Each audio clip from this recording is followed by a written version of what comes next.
In our sermon,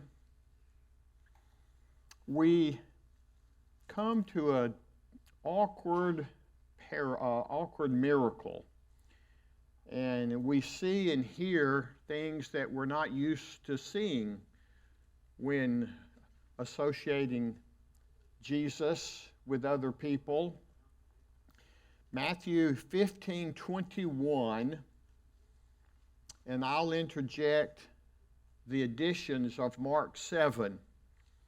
I'm reading from the Chronological Bible, Mark Moore's book, and a few additions, but for the most part it's the same story.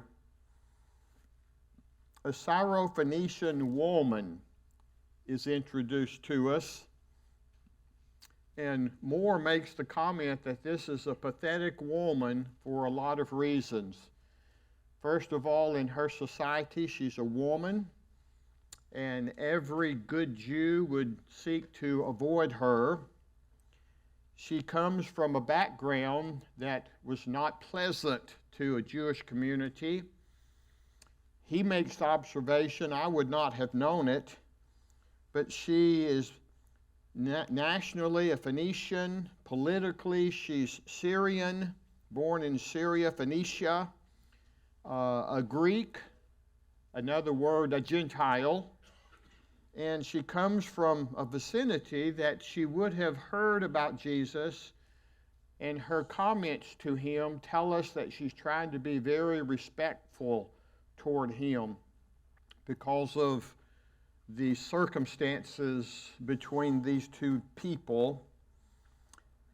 Matthew 15:21, leaving that place, Jesus withdrew to the region of Tyre and Sidon.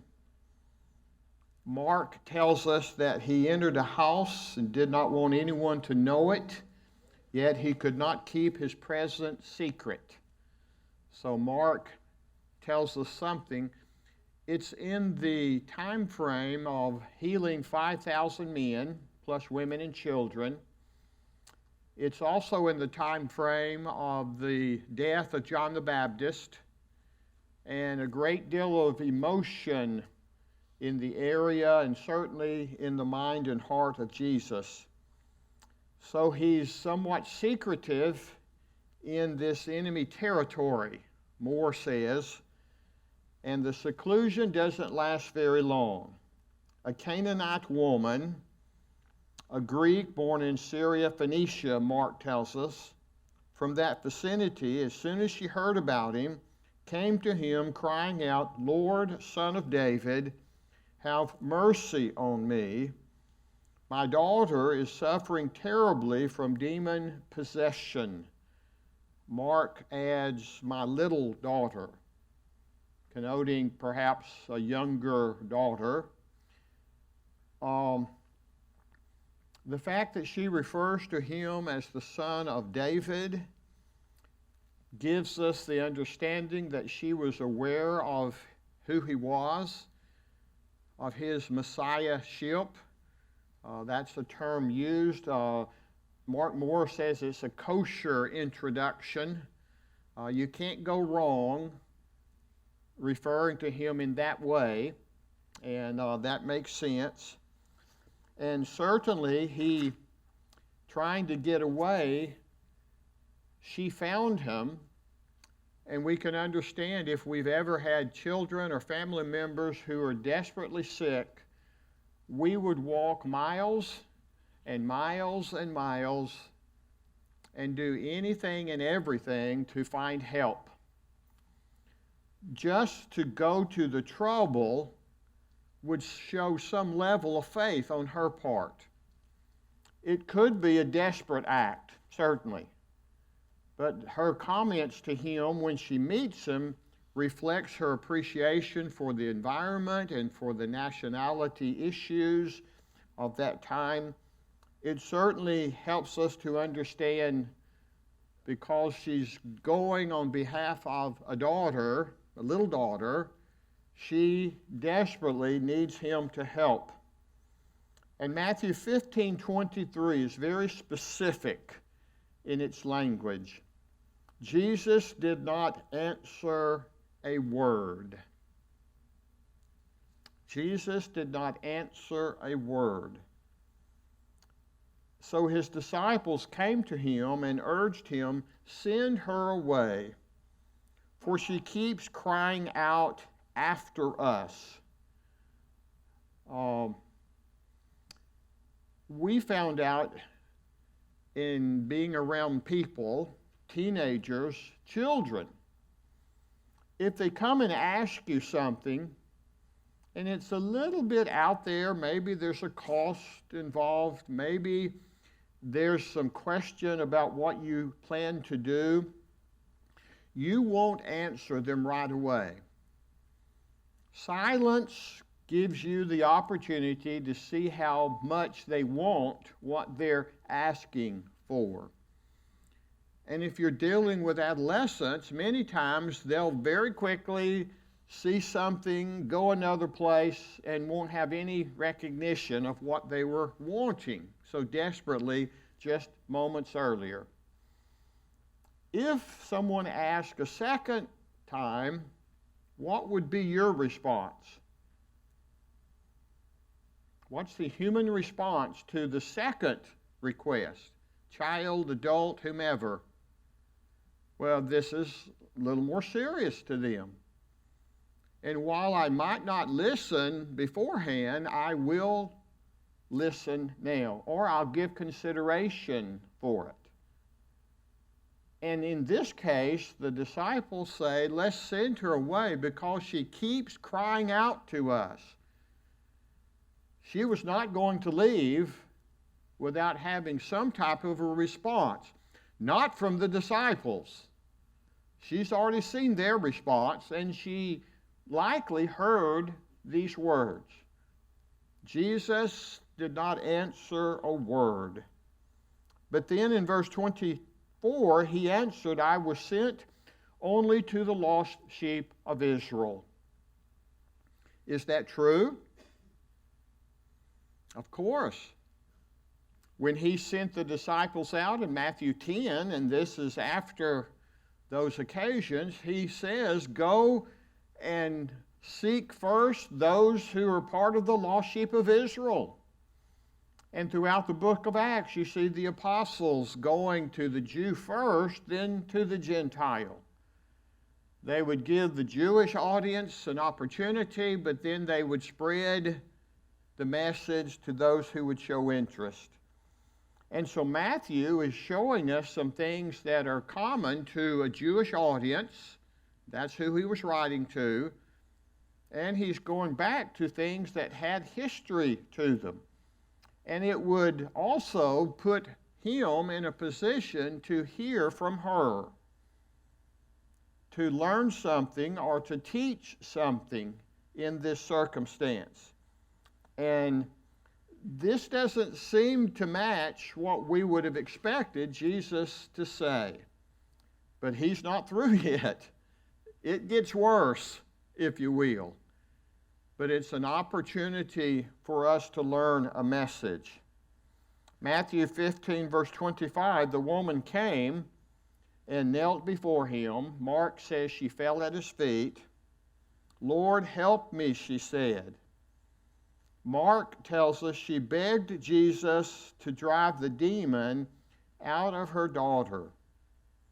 And he replied, "It is not right to take the children's bread and toss it to their dogs." Mark tells us, first let the children eat all they want. What did he just call this woman? A dog. And what he's doing is parroting words that others would have used toward her. And he wanted her to hear that. He needs us to hear it. Now, I have conversations from time to time about those who have pets.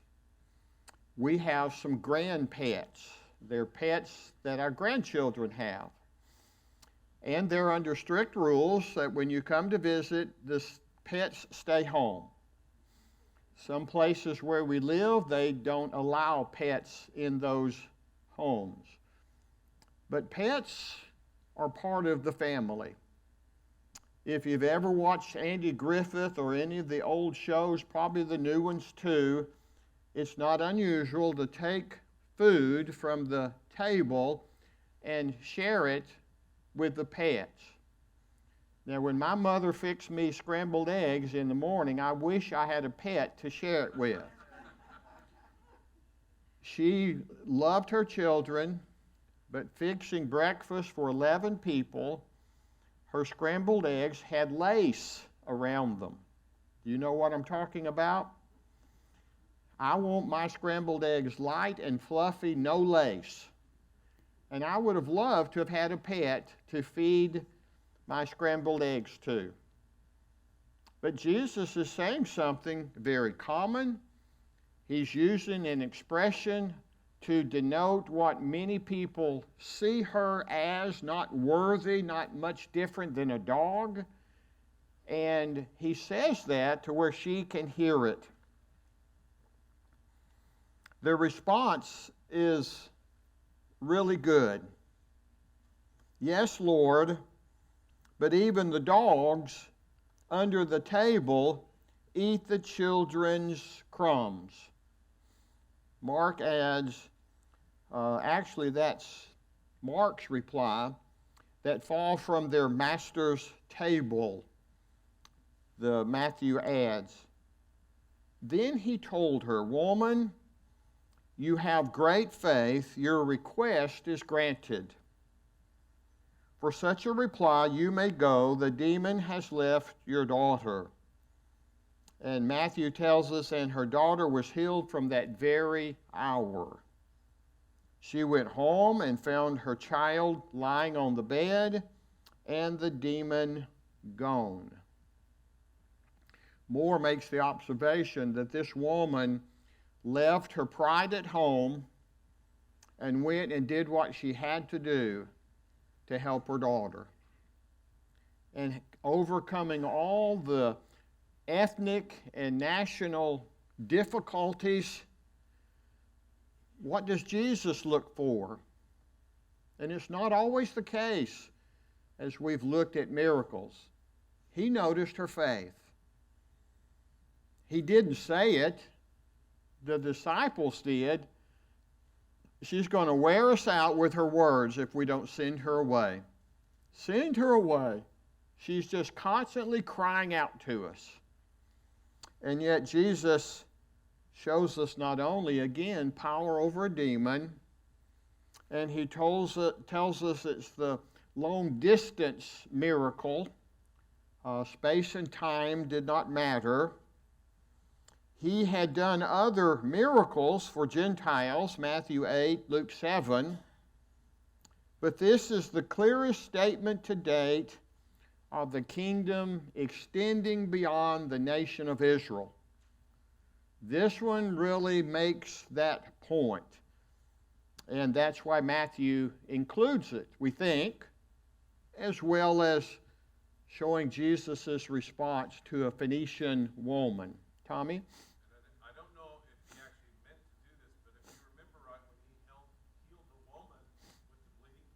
Yep. He called her daughter. Yep. He's calling her woman. That's not as near a personal or loving term as daughter.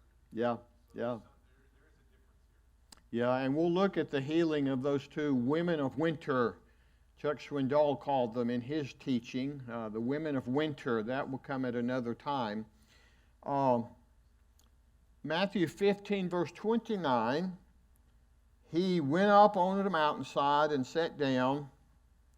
And there some people brought to him a man who was deaf and could hardly talk, and they begged him to place his hand on the man. So that's Mark 7:32 and following, and Matthew 29. Turn to Mark 7 and let's let him take us through this miracle.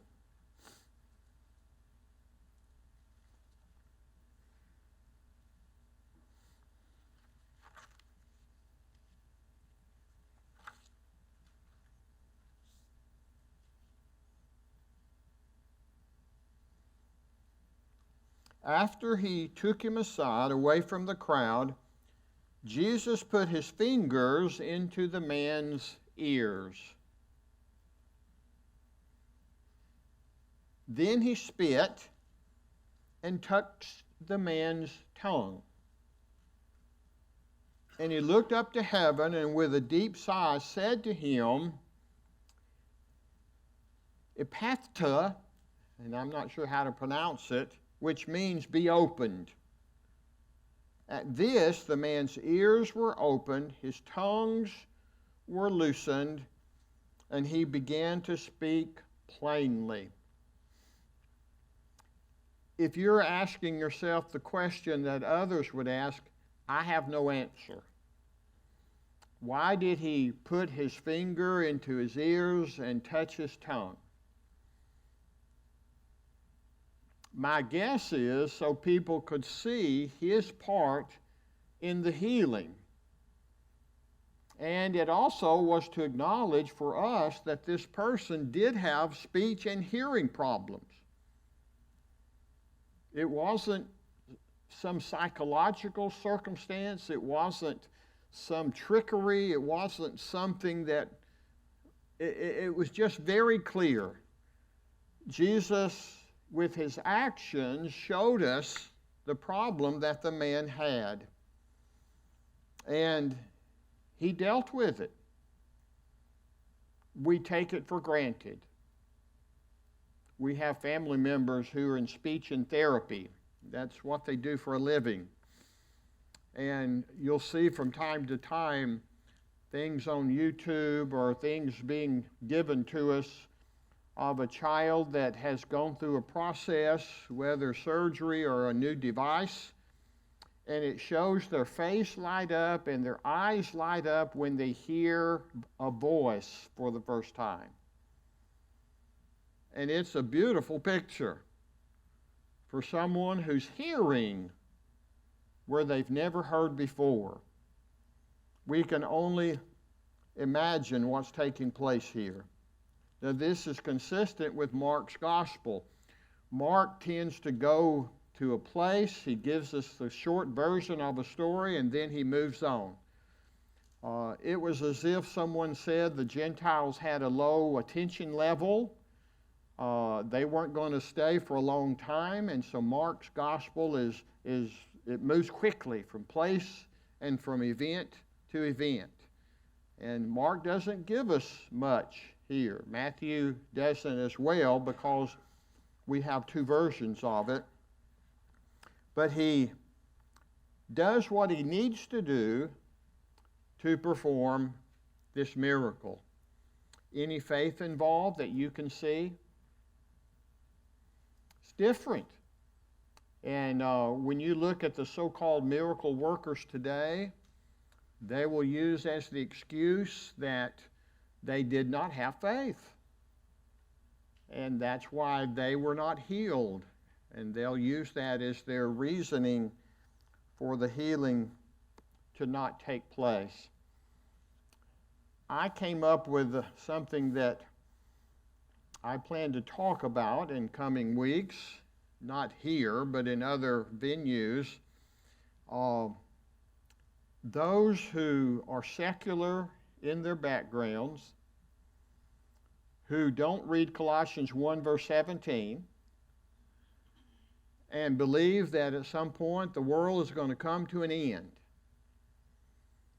don't understand what we learned long ago in the Old Testament and is true in the New Testament. How do you determine if a prophet is a good prophet or not? What's the test? The prophecy comes true. And what ought to be the red flag that's waved constantly when someone prophesies again, having prophesied something that has not come true? That's a false prophet. It's time for our generation to declare some of the environmentalists false prophets. 10 and 20 years ago, proclaiming this and that. Absolute outrageous temperatures and whole communities flooded or whatever it might be. Look at the time, look at the prophecy, if you will, and declare them. Did it come true? And they don't. And it's time we understand that and quit giving them voice. On this occasion, some of the things that we're told would come true. Acts 2 and into Acts 8 and Acts 10, the Samaritans and then the Gentiles would come into the kingdom. They would be welcomed into the kingdom. But it's not always a part of faith that Jesus performs a miracle. It's not always a sign of their faith. And that being the case, why did he perform the miracle? We need to understand that, I think. Why did he perform a miracle where there was no visible faith? Now, she was probably showing some faith, and she probably was very courageous. But in the circumstances where it's more of Jesus and a whole lot less them, why does he do it? And? For others' faith. And we're going to see that in the verses. Look at Mark 7, verse 36. Jesus commanded them not to tell anyone. But the more he did so, the more they kept talking about it. People were overwhelmed with amazement. He has done something well, they said. He even makes the deaf hear and the mute speak. He did it for others to see it, for others to be put in a position of making a decision. Do I believe it or not? And if I believe it, how will it change my actions? And numbers of people, multitudes of people, and we've only read some of the statements. There's been many up to this point, where many people came to Jesus and many were healed of their sicknesses and diseases, we're told. So he does it for the benefit of others, if you will. And on the heels of chronology, after these events, at least they seem to be recorded, we see the feeding of the 4,000. So 5,000 in between some other actions and the feeding of the larger. Turn to Mark 8, verse 22. We want to spend our time looking at the healing of 2 blind men this morning. Mark 8, verse 22. And it's a 2-step healing, if you will. A 2-step healing. They came to Bethsaida, and some people brought a blind man and begged Jesus to touch him. And he took the blind man by the hand and led him outside the village. And when he had spit on the man's eyes and put his hands on him, Jesus asked, "Do you see anything?" And he looked up and said, "I see people. They look like trees walking around." Once more, Jesus put his hands on the man's eyes. And then his eyes were opened, his sight was restored, and he saw everything clearly. And Jesus sent him home, saying, "Don't go into the village." Now, Jesus was smart enough to at least offer his request, but also wise enough to realize he's probably not going to follow your advice. You don't get healed from being blind without, first of all, wanting to see anything and everything and telling everybody what's happened.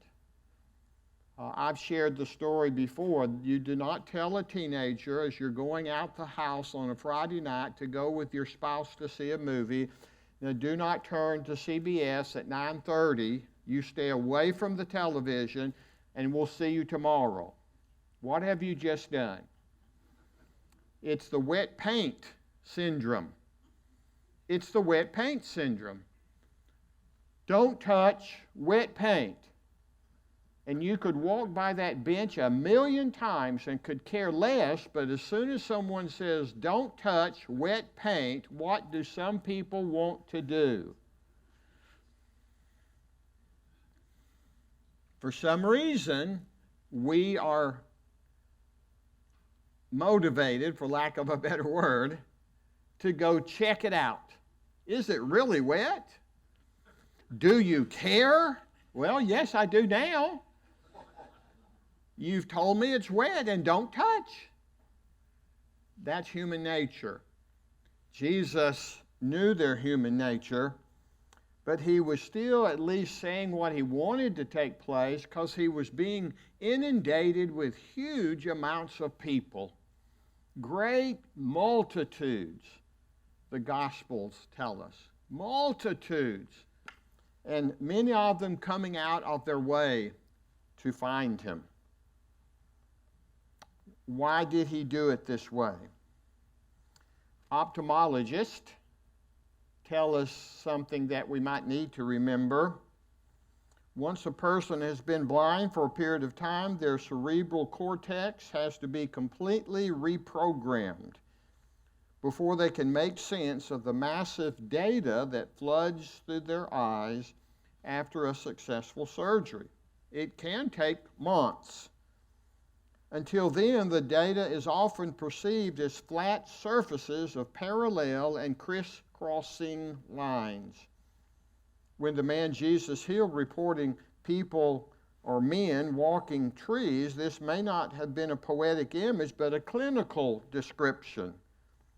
His eyes were healed, but it took a second reprogramming, if we would use that phraseology, for the cerebral cortex to be completely functional again.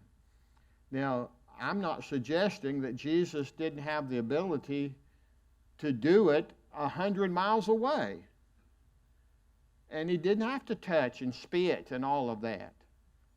He's doing it on behalf of the people around him. And he did it in a two-step nature so as to what? Spare the man's eyes to see it all at once? I'm not suggesting that would have been necessary, because Jesus healing completely, one step, that would have been taken care of. Two of my children wear contacts, and many of you may too. And I'm amazed. I had 2 cataract surgeries before moving here in November. Moved here in late January. And they take out God's lens and put in a synthetic lens.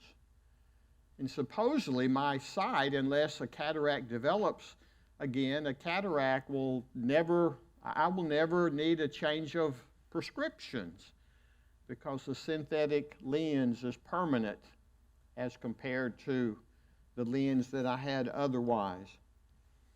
I was told that some people would have one lens for farsightedness and another lens for nearsightedness. And with just a little bit of time, guess what would happen? Your mind would reprogram. Cerebral cortex, we're told, and your mind would eventually see just as you would if you have progressive glasses, to where it's all here for all things. It's amazing. If you put one hand in front of an eye, just for further proof, if you put one hand in front of one eye, I'm doing it right now, and I see every one of you as I turn around very clearly. My brain is going to the eye that's visible, and it's taking all of this information in, And it's as if my right hand in front of my right eye is just kind of along the side. The brain does what it needs to do so your eyes will work the way God has designed them. It's really amazing. So some of what we're being told from a human standpoint has an explanation. The only explanation we could surmise if we were to be asked, why did it take 2 steps? Because Jesus took 2 steps. He could have done anything, any way it needed to be done. But he brings the person into the circumstance. He brings a question and an answer into the circumstances. And it's a teaching method. It's a teaching opportunity. Healing a blind man. Comments, reflections, put your hand up if you need to, whatever you want to do. Tommy? So the human eye is the greatest scientific evidence against evolution. Yes. Because it's a precise instrument that does marvelous things that cannot be replicated by a machine. And why would it have evolved into that? Yeah. It came from the maker that way. Absolutely. Terry Stead was an artist, a painter. He painted rooms too from time to time, but he was an artist from the standpoint. And I think at the end of his life, he had about 1,200 paintings in several foreign countries and several American states as well. We're blessed to have a few. And when they moved in with us toward the end of their life, he realized that there's a market out there. Now, what are you calling it? The internet. And how does this work? Batchel, I can't tell you. And you're going to do what? And he had questions that, just like most of us, there's no explaining it, but this is what it does. And so I had a pretty nice 35 millimeter camera. It had film. It wasn't digital as they are now. And we would go outside on a bright sunny day, and we would go outside on a bright cloudy day, and we would take pictures to put on the internet so that perhaps they could be sold. We put a few on eBay from time to time. And he would look at it. Gary, it's not showing the true colors. It was so frustrating to him that it did not show the actual colors, the nuances of colors that were clearly seen. There's the key word, clearly seen on the canvas. And he was so frustrated. We did it again. We would do it again. And finally it dawned on me, that V8 moment. That lens that God puts here can never be replicated with the best of cameras. Our eyes see things that you cannot replicate with a camera, the best of cameras. And he knew that. He could understand that, but it was frustrating. Eyes, to be able to see.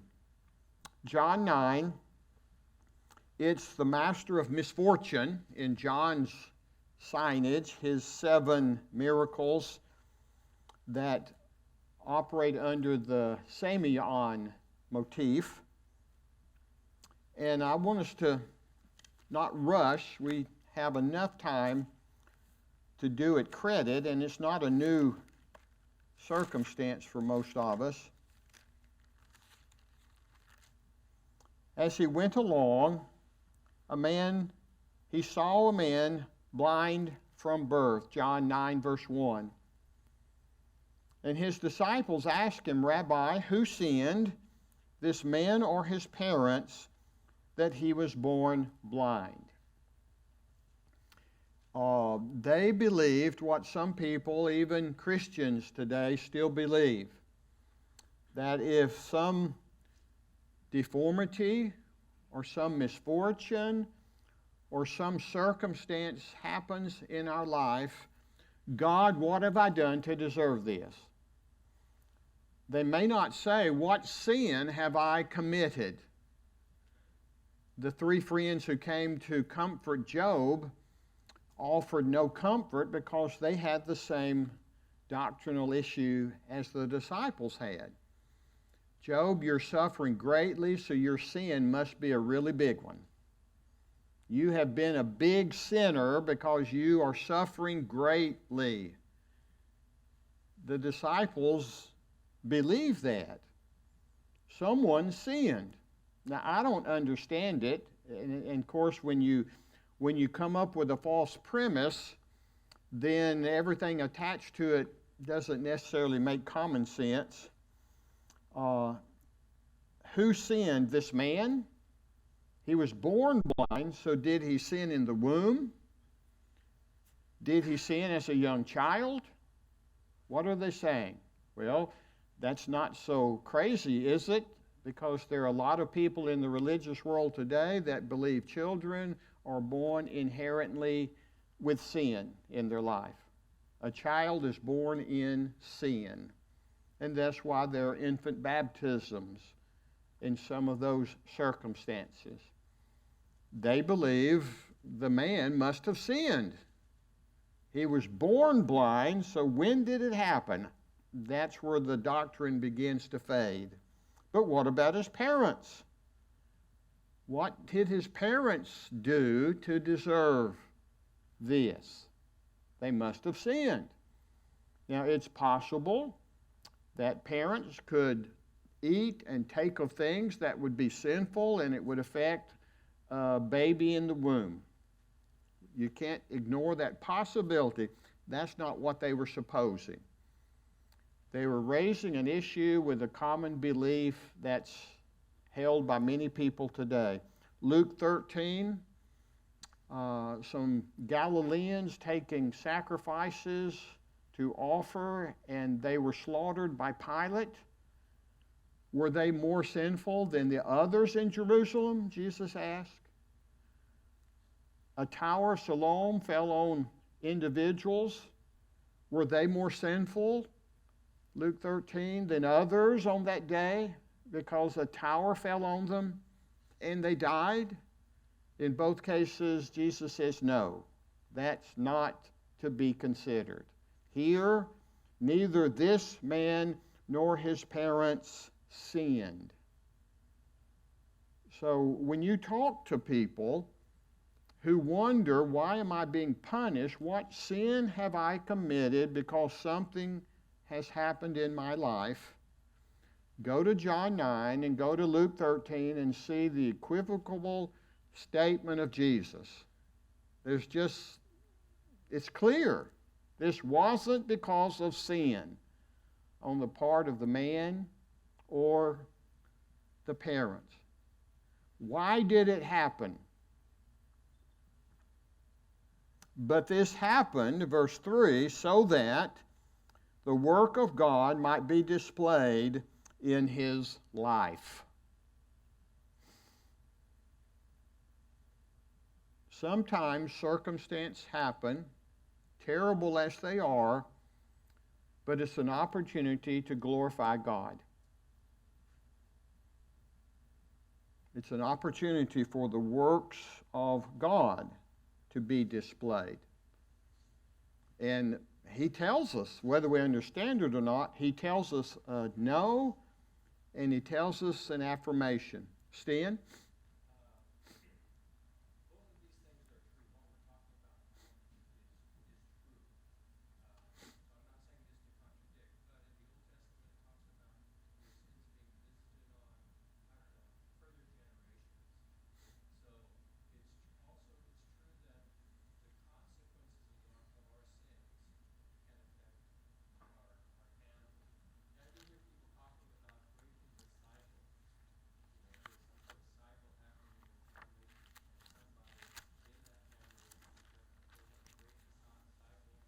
Yes.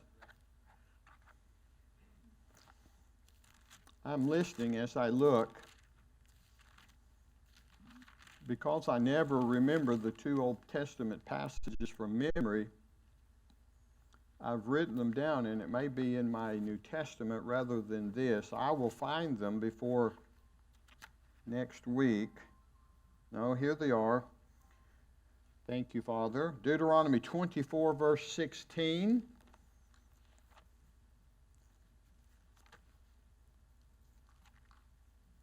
Deuteronomy 24, verse 16. Fathers shall not be put to death for their children, nor children put to death for their fathers. Each is to die for his own sin. And Ezekiel 18:20.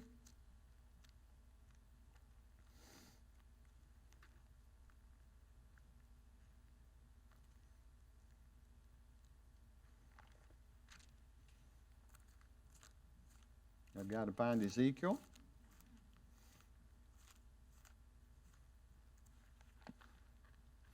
$18:20.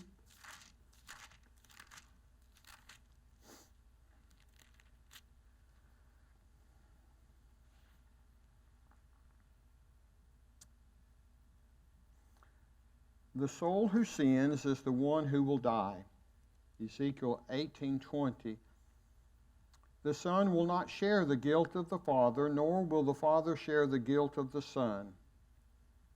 The righteousness of the righteous man will be credited to him, and the wickedness of the wicked will be charged against him. The consequences of our actions will be passed down unless somebody breaks the pattern. And in any type of mental or physical abuse, addictions, some of those things, they tend to be repeated unless someone breaks the cycle in a family. But the scriptures tell us that we will be judged and we will be condemned based on our actions. But consequences can be passed down. The ramifications of my actions can be passed down because they're not broken or they're not retaught or untaught. It's true in the affirmative. My faith, my family's faith, can be passed down to a second or third generation. Some of us are part of those families. But it's got to be taught and received and followed with those next generations. It works in both categories. Let's quickly go back to John 9. We've answered the question that's raised. As long as it is day, we must do the work of him who sent me. Night is coming when no one can work. While I'm in the world, I am the light of the world. Now, what has he just used? Someone who cannot see, therefore their eyes are dark, their awareness is dark, if you will, to make very strong statements about light and night. And I'm the light of the world. And that's the teaching style of John, to use a word and make a stronger point. Having said this, verse 6, he spit on the ground, made some mud with the saliva, put it on the man's eyes. Go, he told him, wash in the pool of Siloam. This word meant sent. And the man washed and came home seeing. And John spends a great deal of time seeing the debate. The Pharisees don't want to admit that he was healed. So they called the parents in. Was your son blind? Yes. What happened? I don't know, but he was blind and now he can see. He calls the son in. They call the son in and have a debate whether he really was blind, as if you would pretend to do that for many, many years. John uses it to show the blindness of the religious leaders. and their failure at some point even of coming in and accusing parents and others of lying, as if they were pretending he was blind when he was not. That's another story. It closes with teachings on spiritual blindness. John 6 at the end. Richard?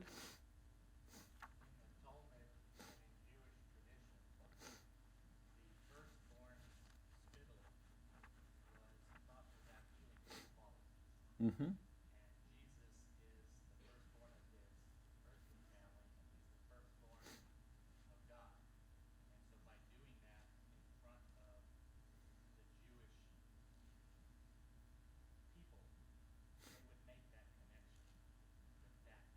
Yeah.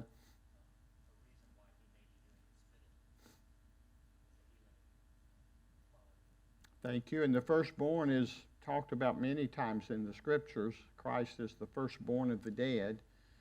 Let's come back to John 9.